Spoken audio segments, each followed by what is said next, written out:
Good morning, everyone. Hi. If you're returning, so we can pick back up where we've left off, this is number 5 exploration of the book Lilith's Cave. Just fast forward through the intro. And if you are new, check out the intro. Welcome to Jevim's research channel. Be advised that this channel is not for anyone under the age of 18. Also, the research and discoveries of this channel should not ever reflect the personal opinion or views of Jevim or her team unless publicly stated. Please understand that the opinions of the audience is also not a reflection of what or how Jevim feels. Let's bring a curious mind and open heart to these spaces for educational purposes only.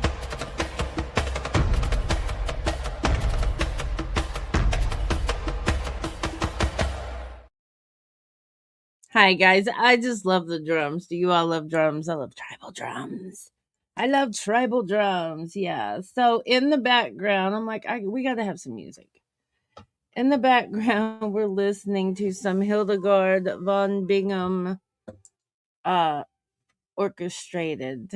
She orchestrated. She wrote music. She wrote poetry. Oh, she's a prophetess. They called her an abbess. Well, yeah, because she had her own little cult of ladies in ancient Germany. Mm-hmm. Mm. Mm. Iodine. I have lots of iodine on my hand now because I was playing with Kitty. Kitty got me. All right, so we're gonna do bibliomancy, and if you don't really get into it, it's also called sword taste. You don't have to. Just fast forward if you're rewatching or anything. Anyway, we're using Paradise Lost. Why? By John Milton. Why? Because it is truly the Luciferian Bible. They all reference it. They love it. Okay. To range in and to dwell, and over man to rule as over all he should have ruled. Oh, I'm going to leave it at that. To range in and to dwell. Yeah, that is, I guess it's paragraph or verses 490. I'm not really sure how this is supposed to read. Paradise Lost. I'm not sure if it reads kind of like the Bible or anything, but anyway, it can be found at 490. And again, to range in and to dwell, and over man to rule as over all he should have ruled. Hello, Dizzy D. Yes, I'm doing good. Man to rule as he should have ruled, y'all. I'm going to say it again. To range in and to dwell, and over man to rule as over all he should have ruled. Okay. Take that. Food for thought. All right. So, where were we picking up with Lilith's Cave? This ancient Jewish folklore collection. Now, keep in mind, this is coming in from like all over the place. We've read from Syria, Iran, Babylon, Egypt, Jerusalem. Yeah. So I'm going to zoom in so we can all do it. Where did we leave off? We left off at Rabbi Joseph and the Sorcerer, I think is where, with Devil's Fire, because we only read 2 yesterday, the Door to Gehenna and the Devil's Fire. Now, the Door to Gehenna is supposed to be like the door of hell, but it was a place of Moloch worship and sacrifice. Okay, so now we're going to Rabbi Joseph and the Sorcerer. That's at page 84. There we go. It's 84. Right. And again, this is just exploration. I have never dove into like the folklore of the Jewish people. And I find it very, very interesting. Okay. No, it gave us the wrong side tab file. Okay.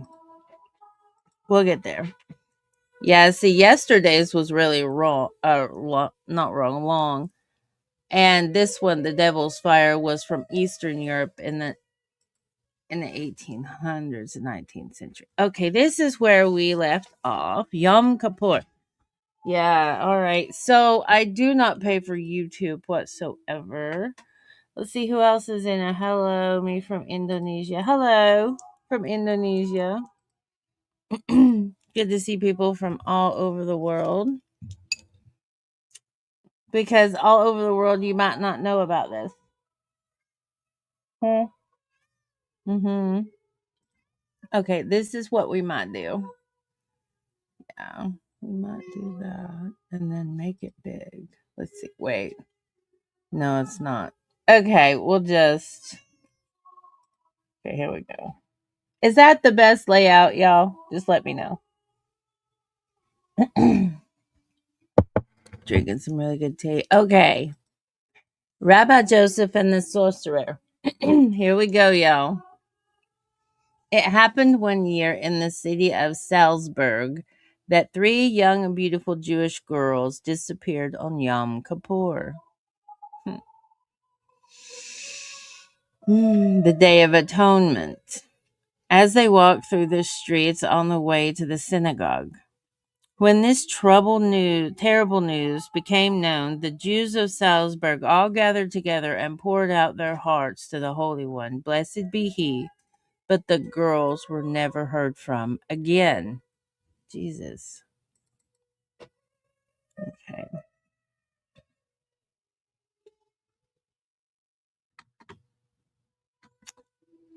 The next year, on the same holy day, the very same disaster struck again. Three of the most beautiful young Jewish girls vanished somewhere between their homes and the synagogue. This time, when the news reached the members of the congregation, who had already sustained a year of mourning, they trembled to their very souls. And when the Day of Atonement ended, they set out in a methodod. Hold on.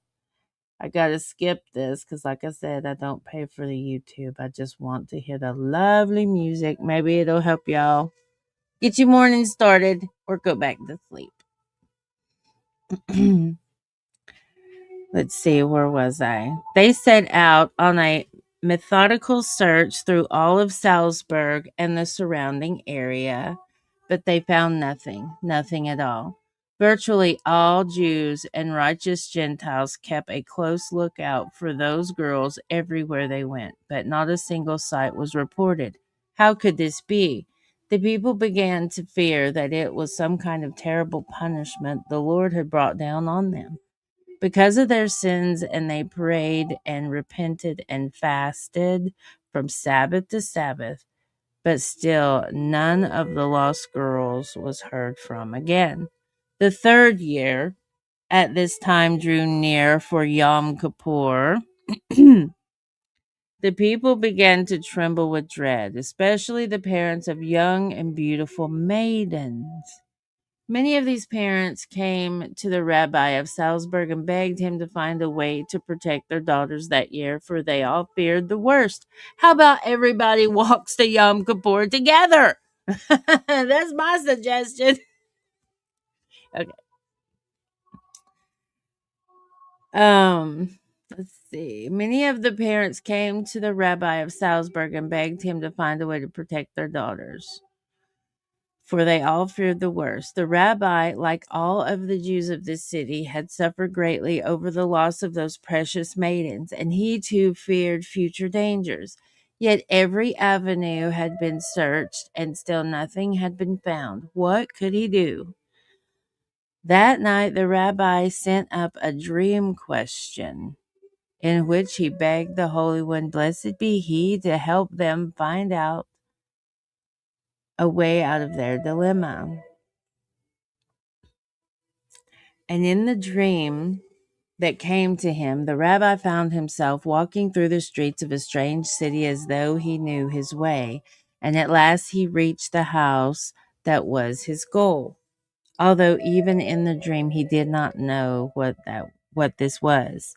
He knocked on the door in the great He knocked on the door in great anticipation, but just when the dream ended and the rabbi awoke. The rabbi vividly recalled his dream, and he realized at once that it was in some way a reply to his dream question.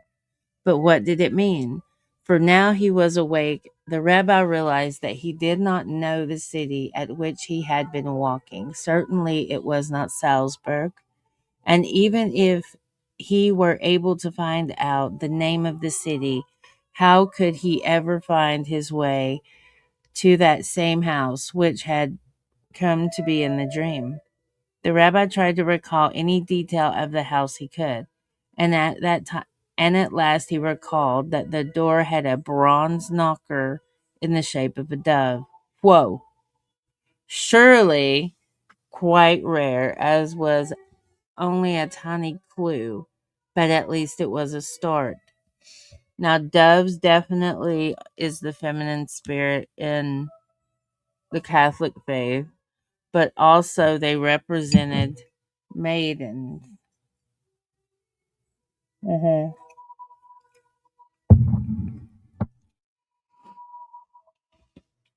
Okay. With 3 months remaining before Yom Kippur, the Rabbi of Salzburg set out on what he feared would be a futile quest. He traveled to many German cities looking for the one in his dream, but he could not find it. For 2 months of futile searching, he began to fear that he had failed, and what would have to turn back, and he would have to be with his congregation on Yom Kippur. That year of all years, he could not abandon them. Still, he continued his quest, urging his horse onward until so little time remained that he knew he could visit only one more city. And if that were not the right one, he would have to turn back in defeat. It was late afternoon when the rabbi reached the city, but he thought nothing of his own needs and set out at once to ride through the streets. No sooner had he done so than he began to find them familiar, as if he had once lived there, but so long ago that he could not even recall when. And all at once, with a burst of joy, the rabbi realized he had reached the city of his dream. Then, as if in a trance, he found himself following the same path he had taken that night so long ago, although streets that circled like a labyrinth, until at last he found himself standing before the door of a house, and the bronze knocker of that door was in the shape of a dove. With trembling hand, Rabbi raised the knocker, praying that this should not prove to be a dream as before, but salvation for his tormented city. He knocked 3 times. There's three, the magic of three.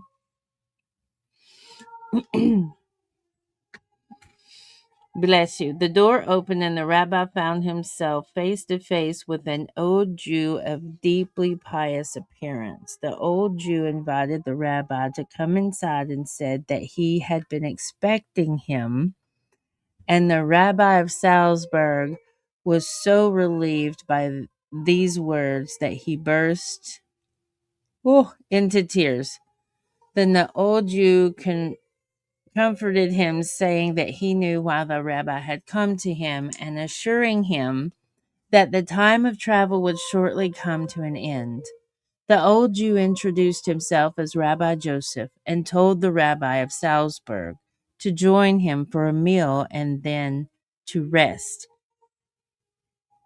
And in the presence of Rabbi Joseph, the rabbi of Salzburg felt himself grow calm until he sat for the first time in months with a sense of peace. That evening, however, his sense of urgency returned, and he told Rabbi Joseph that they would have to set out the next day if they were to reach Salzburg in time for Yom Kippur. Then Rabbi Joseph told him, "Stay with me until the eve of the Day of Atonement." Then Rabbi Salzburg, upon hearing this, began to sob again.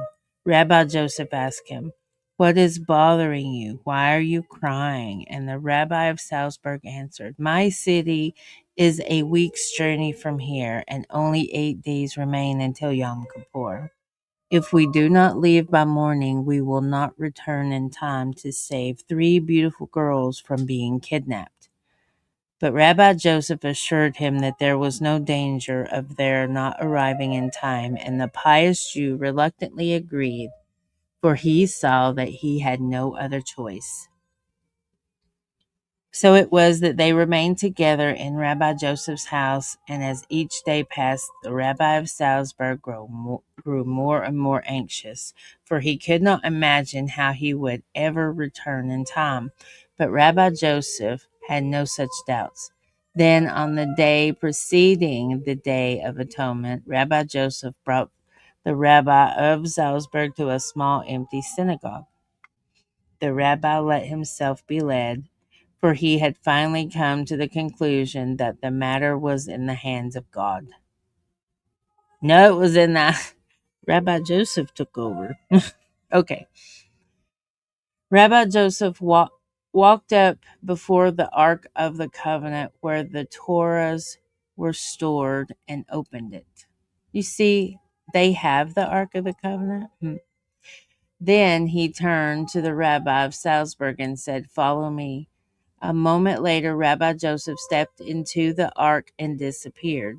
The rabbi of Salzburg almost fainted when he saw this, but overcome all doubts and fears, he too stepped into the ark, and the next thing he knew, he found himself in his own synagogue in the city of Salzburg, standing before the ark. Then the rabbi of Salzburg knew that his faith in Rabbi Joseph had not been misplaced.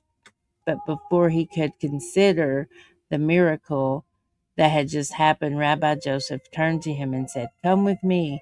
And the rabbi of Salzburg meekly followed as if in a trance. That's crazy. So we have like, is it time travel? Yeah, biolocation. Okay. Rabbi Joseph walked through the streets of Salzburg as if he had made his home there all of his days. And as late afternoon approached and the time for Kol Neder, I guess that's right, Kol Neder was near at hand, the 2 men arrived at a house on the outskirts of the city.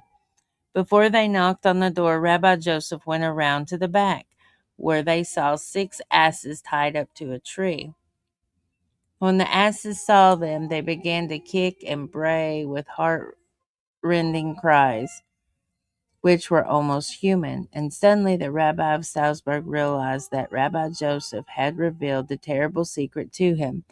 The girls had been turned into asses by some kind of diabolical magic. He whispered to Rabbi Joseph, Can the spell be broken? But all that Rabbi Joseph said was, Come with me. They went back to the front of the house, and Rabbi Joseph knocked on the door. The door was opened by a wealthy man, who eyed the 2 rabbis with great suspicion and asked what they wanted. Rabbi Joseph said, Can we come in? There is a matter we would like to discuss with you. The man replied with hatred in his voice, No Jew can step foot in my house. If there is something you want to say it where you stand. Rabbi Joseph remained completely calm, saying, We have simply come here to make a purchase. Our people are in need of beasts of burden, and we notice that you have 6 fine asses tied up in the back of your house. We are prepared to pay a considerable price for them. Then Rabbi Joseph reached into his pocket and pulled out a bag of golden coins, and when the man saw them, he was overcome with greed. He said, These asses are an exceptional breed. The bag of gold would purchase no more than one of them. Wow. Rabbi Joseph replied, 1 bag is all we have with us, so perhaps we shall purchase one of the asses now and bring the rest of the gold later. The evil man could not believe his luck, for that much gold could purchase 600 such animals. But he pretended as if the Jews were driving a hard bargain. He said, I suppose that I can accept your offer. Tell me which of these asses you want. Rabbi Joseph replied, Come with us and we will show you. But the evil man said, I will not be seen in company with Jews. You walk around the back and I will look on from the window. Wow. Wow. Is that just that's some extremity right there. That's some prejudice right there. I mean, it's teaching prejudice in folklore. It's keeping it going. Okay. Hmm. And Rabbi Joseph said only, That is what we shall do. Rabbi Joseph singled the rabbi of Salzburg to remain silent and led him around the back of the house. When they arrived there, they found that the man had already came to the window and opened it. He leaned out and called to the rabbis, Hurry now, it's getting late. There is somewhere I must go. Tell me, which one do you want? Rabbi Joseph turned around and pointed at one of the animals, but as he did, he pronounced a mystic name, and at that moment, the window from which the man leaned out suddenly shut. Trapping his head, the man cried out and tried to push the window open, but it was frozen in place. Then Rabbi Joseph approached him and spoke with a deeper anger. Know that your secret has been revealed to us. It is you who have kidnapped Jewish maidens on Yom Kippur and transformed them into these asses. Confess at once how the spell can be broken. Then the evil sorcerer, for that is what he was, realized that he had met his match. In terror, he begged for his life and he confessed that he had cast a spell that had turned the girls into asses and led them to his home, where he broke the spell at night in order to possess them, then recast the spell in the morning. The two rabbis were heartsick to learn the details, and their anger grew even greater. Ugh. And the sorcerer, knowing full well his spell, pronounced the spell. The asses turned back into girls, and they cried out to the rabbis to save them from their tormentor. Jesus. Mm-mm-mm. Then Rabbi Joseph turned to face the sorcerer and pronounced another name, and the window flew down all the way, cutting off the head of the sorcerer and ending his evil life. The two rabbis comforted the girls who cried historically because they had finally been freed. After this, the men led them back into the city. They reached the synagogue, where all of the Jews of Salzburg had gathered just before the Kol Neder was to begin. And when the two rabbis entered, followed by the six girls, the people broke into a joyous uproar. The families of the girls ran to embrace them, and there were tears in the eyes of everyone. This was the happiest Yom Kippur in the history of Salzburg, for the people knew before it began that the Holy One had revealed his judgment and that it was good. The rabbi of Salzburg led Rabbi Joseph to the ark and asked him to blow the shofar, which he did, blowing blasts that ascended all the way to the throne of glory. None who heard him blow the shofar that day ever forgot it.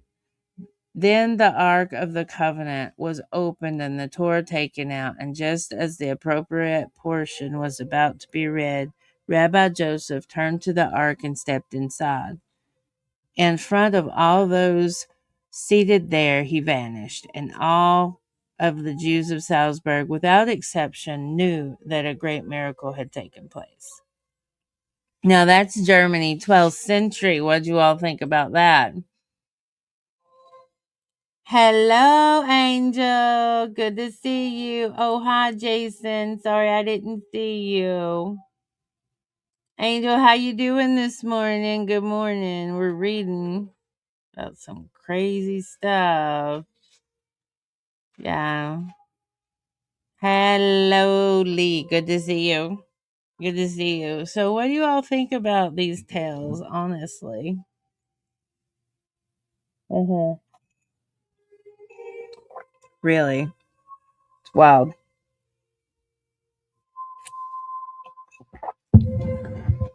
We have time travel, kidnapping, and raping of young girls at the same time every year. 3 of them. Everything happens in threes, right? Yeah. Yeah, it's wild. It is wild. The Haunted Violin. Oh, I think there was a movie. I think there was a movie. Hold on.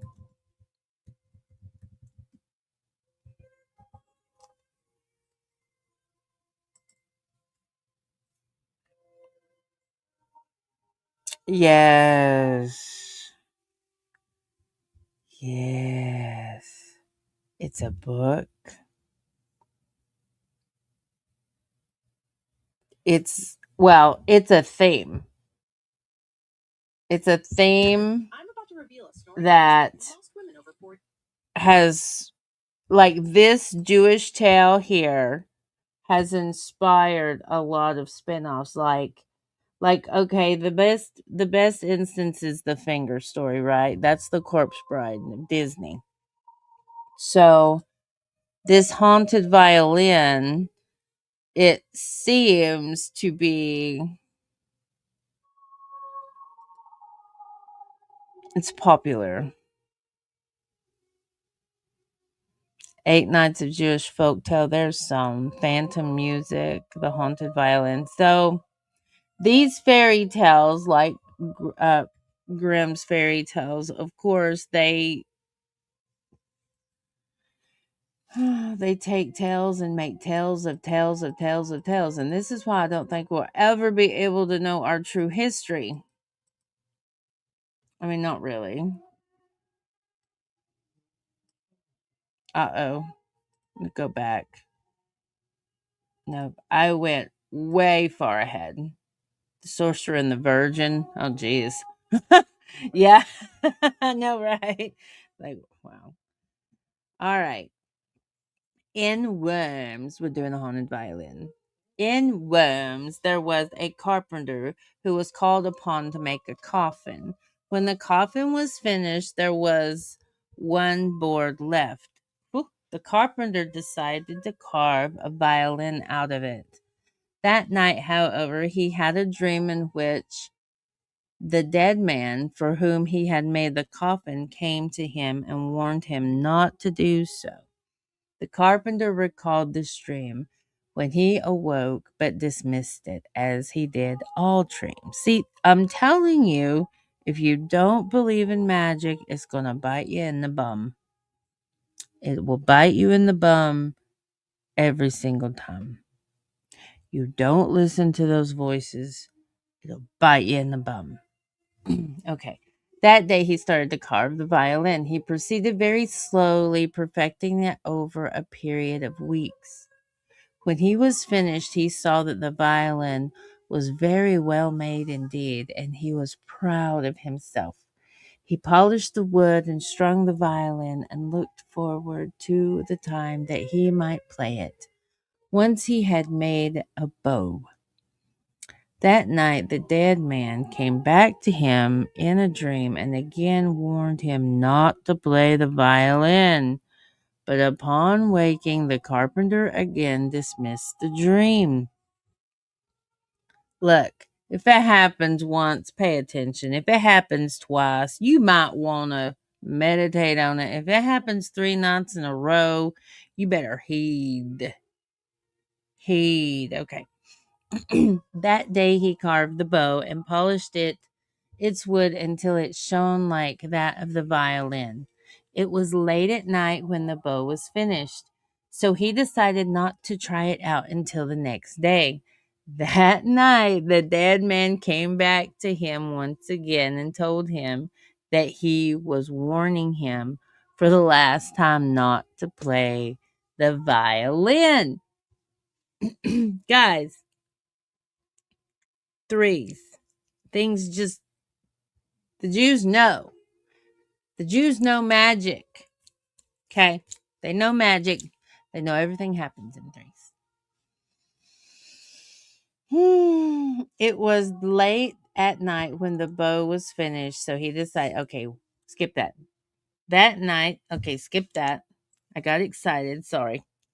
But when the carpenter awoke, the first thing he did was to take down the violin and turn the bow across the strings. A haunting melody rose up, as if on its own, and no sooner had he played but a single refrain than the room grew dark, as if the sun had been blotted out. The carpenter ran to the window, opened it in confusion, and peered outside, but the darkness was so deep that he could not see anything.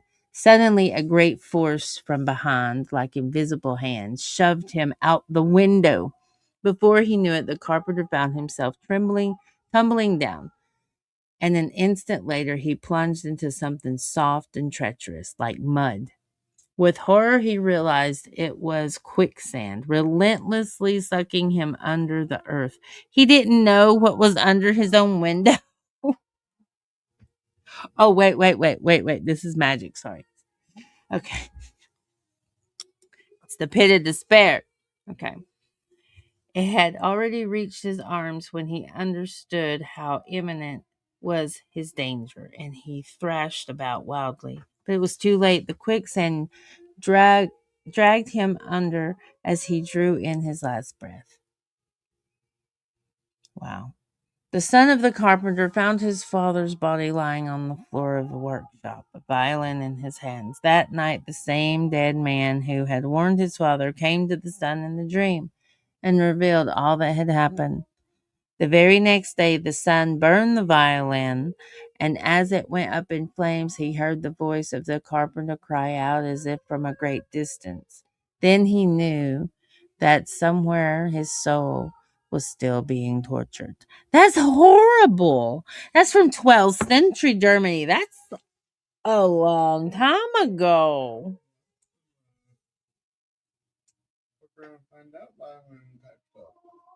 Yeah, that's 1,000 years ago, right?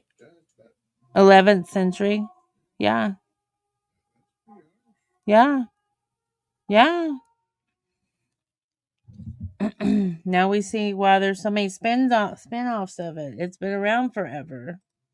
Yeah, it sure has. Hmm. Absolutely cuckoo. What time we got? We're only on the 32-minute mark, y'all. Hildegard von Bingham, y'all. Abbess. Or no, abbess, not a abbess, abbess. Lady Love. Okay.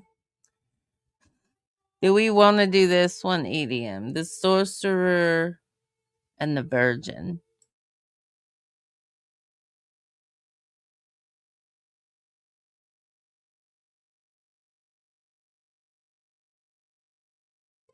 Okay, we're going to do this. We're going to do this one. We'll be right back.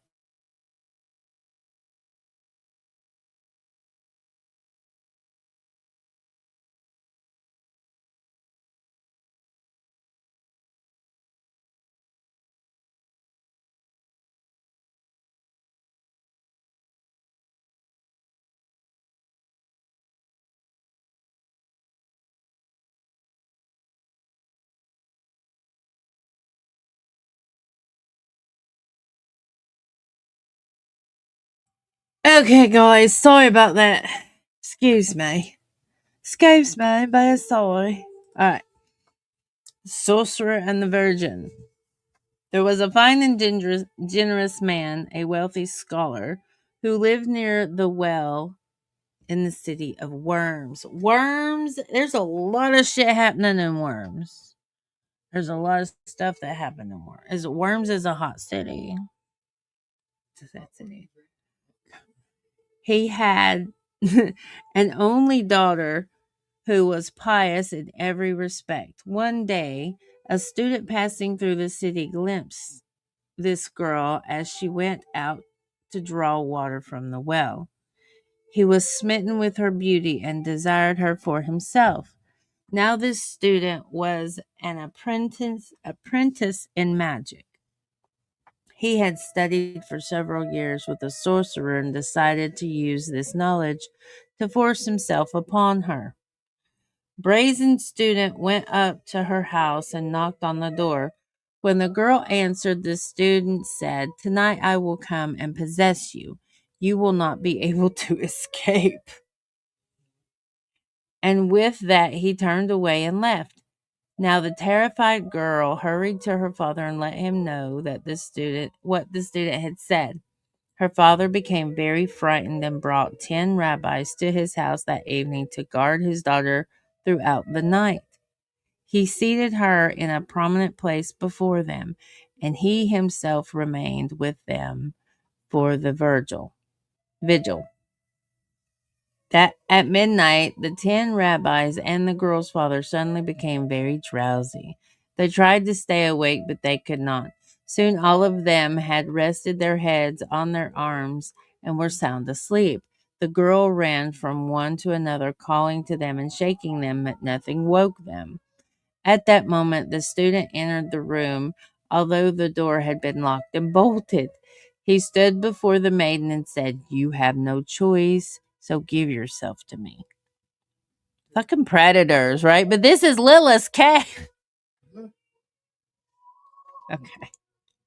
Even though she was alone and faced with his great powers, the girl replied, "I would rather die." The student grabbed her, forced her down, and was about to grape her when she snatched a knife from the table and stabbed him in the back. Then she ran outside screaming and woke the neighbors, who hurried in and found the young man lying dead on the floor and the 10 rabbis and her father still sound asleep. The neighbors raised a great cry, and before long others come in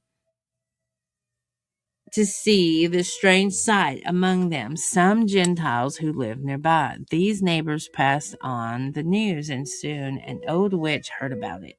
She came to the house and said to the Jews, "Go inside quickly and see if there are candles burning in the hearth." They looked and saw 11 candles burning there.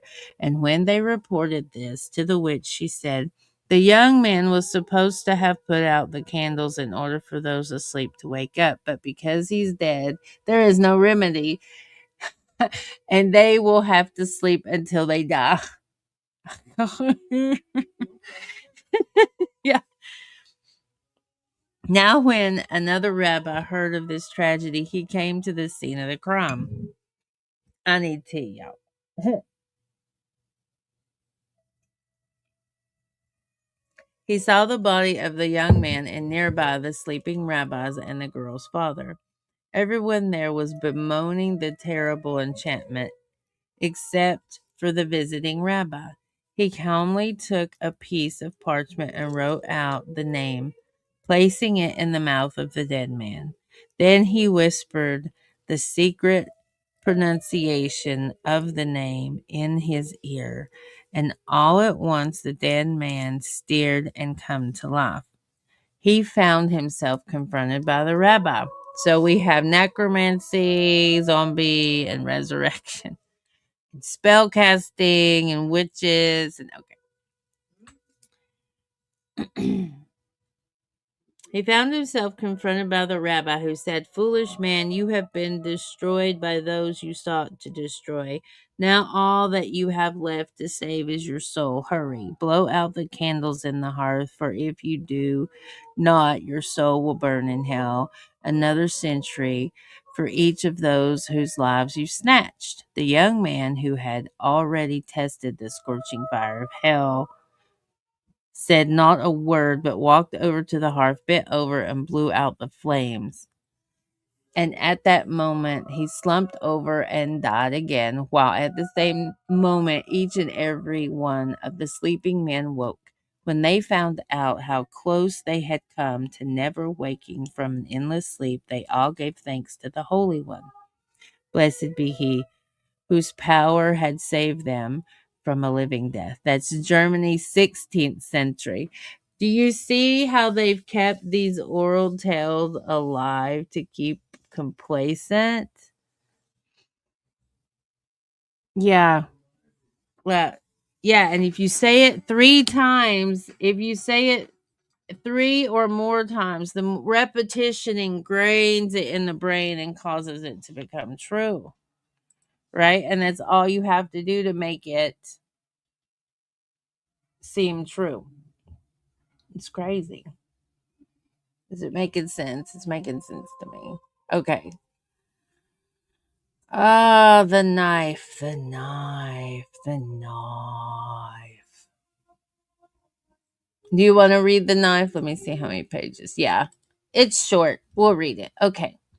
There was a man whose widow mother died out, leaving a will. This man knew very well that she had been wealthy, and he searched everywhere in the house he could, but he could not find where her fortune was hidden. The matter became an obsession to him. He searched through everything again and again, and even looked between the pages of each and every book she owned. Nothing. Then he dug up the yard to a depth of 3 feet. Still nothing. After that, he began to tear out the floors in case the money was hidden there. It was not. At last, he realized that he simply could not find it on his own. He decided to go to a witch for help. Use and abuse the poor woman witch. Okay. Now, this witch was famous for the power of her spells, and she demanded 1/2 of her fortune for herself if she succeeded in finding it. And the desperate man agreed to this at once. Then the witch told him to leave her house, for none could be present when she worked her magic. And when he was gone, she took out a knife and set a spell over it. Then she hid the knife beneath her pillow and went to sleep. That night, a demon who had a knife in his heart came to the witch. This is weird. It was the same knife over which the spell had been cast. The demon spoke to the witch and said, "Why did you do this to me?" And in the dream, the witch replied, "So that you would bring me the woman who hid her son's inheritance. And until she reveals where she put the treasure, the knife will stay exactly where it is." At that, she woke up and she felt beneath the pillow and found that the knife was gone. She smiled to herself. Mhm. The next night, when the witch went to sleep, she dreamed that the same demon came back to her, the knife still in his heart. With him were his son and the woman who had died without leaving a will. "Now," said the demon, looking desperate, "take out the knife." "No," the witch replied, "not until the woman reveals where she hid her fortune." "That I will never do," the woman said. "Why not?" The witch asked. "After all, you are dead. What good will it do you now?" And the woman replied, "If I had wanted him to know where the money was, I would have told him." Huh? I don't want him to know. It sounds like your mother. Oh my God, that's your mother. With that, the dream ended, and the witch awoke, and the knife was still gone. The third night, the demon came back in the same company, the knife still in his heart. He looked feeble and unable to speak. His son spoke for him, and begging the witch to remove the knife, or the damage would be fatal. The witch told him that she would take it out as soon as the woman revealed the secret. Then the demon's son begged the woman to take heed of the suffering of his father and to speak. Why do demons even feel anything? They're demons. This is so strange. Okay. Right? It's so weird. Uh, and at last she relented, saying, "To spare you any more pain, I will reveal this much, and this much only. The money is hidden in a box." At that, the dream ended. Wow. Okay. When the witch awoke, the first thing she did was to pronounce another spell. Then she put her hand beneath the pillow and found that the knife was there. So she knew that the demon no longer had the knife in his heart. Then she hurried off to the home of the man and told him the hint she had wrenched out of his mother's spirit. This clue astonished him because he had looked in all boxes several times thereafter and he had found nothing. That is what he told the witch, but the minute she went away, he took each and every box apart, and in this way he found one with a false bottom, under which the fortune was hidden. Now that the reluctant inheritance was his, the man decided to leave town at once, for he had no intention of sharing the money with the witch. This he did, and the witch soon discovered he was gone, but she was not worried. That night she placed the knife under her pillow again. She did, she got him. She sure did. She got him. Where is my clappers?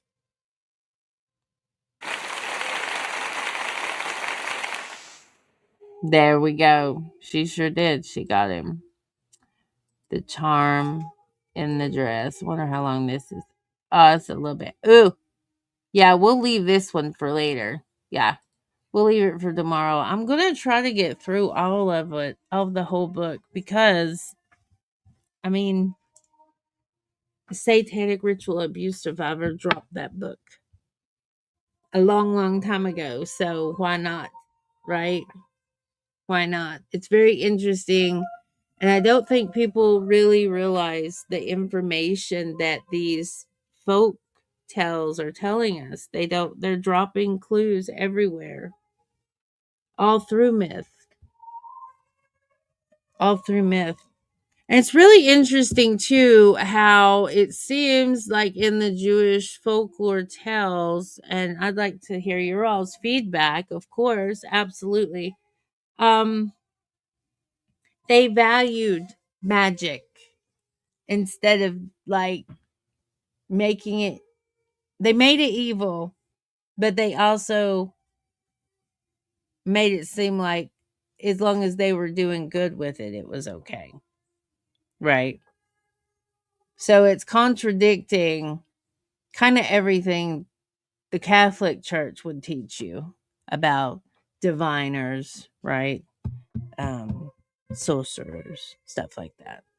So, anyway, all right, I'm going to wrap it up because it's almost an hour. Thank you all for hanging out with me and checking it out. Sorry, I stumble.